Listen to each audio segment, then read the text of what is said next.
రేవంత్ పాలనపై మాజీ మంత్రి బీఆర్ఎస్ ప్రధాన కార్యదర్శి జీవన్ రెడ్డి నిప్పులు చెరిగారు. రాష్ట్రంలో రేవంత్ ప్రైవేటు కంపెనీ లిమిటెడ్ పాలన నడుస్తుందని మండిపడ్డారు.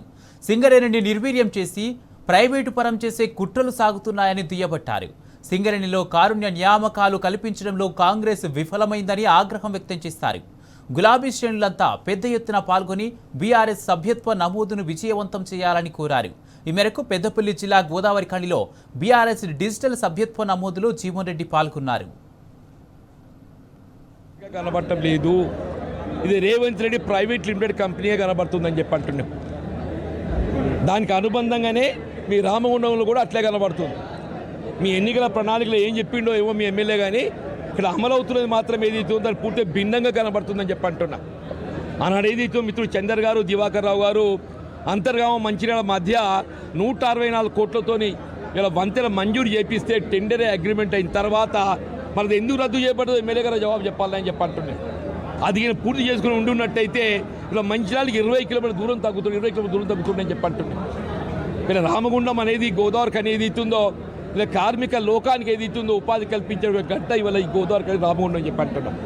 ఇలా సింగరేణి ఏది ఇస్తుందో ఇలా వాస్తవంగా ఒక కుట్రపూరితంగా రాష్ట్రంలో కుట్రపూరితంగా ఇలా సింగరేణికి సంబంధించిన ఒక 50,000 కోట్ల పైచీలకు ఏదైతుందో రావాల్సిన బకాయిలు రాకుండా అడ్డుపడంతో ఏదైతుందో ఇలా సింగరేణి ఒక విధంగా ప్రైవేట్ పని చేసే కుట్ర కొనసాగుతుందని చెప్పి భావించాల్సి వస్తుందని చెప్పి అంటున్నాను.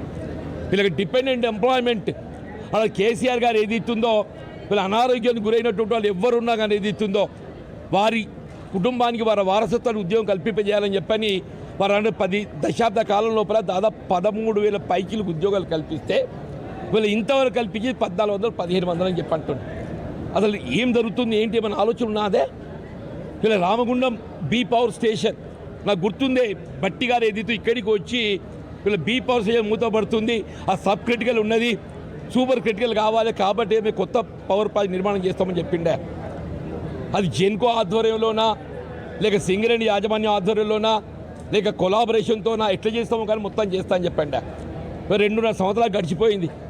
అది ఏమవుతుంది ఏందో మరి ఎవరికైతే ఏమీ అర్థమే. అసలు అది నిర్మాణం ఇక్కడ ఆరంభించబడుతుందా లేదా, అసలు ఏం జరుగుతుంది ఏంటి, ఏం ఆలోచన చేస్తున్నాయని చెప్పంటూ నేను రాష్ట్రంలో ఏం జరుగుతుందని చెప్పంటూ నేను ఇలా బలహీన వర్గాల ప్రత్యేక బీసీ డిక్లరేషన్ పెట్టిండా.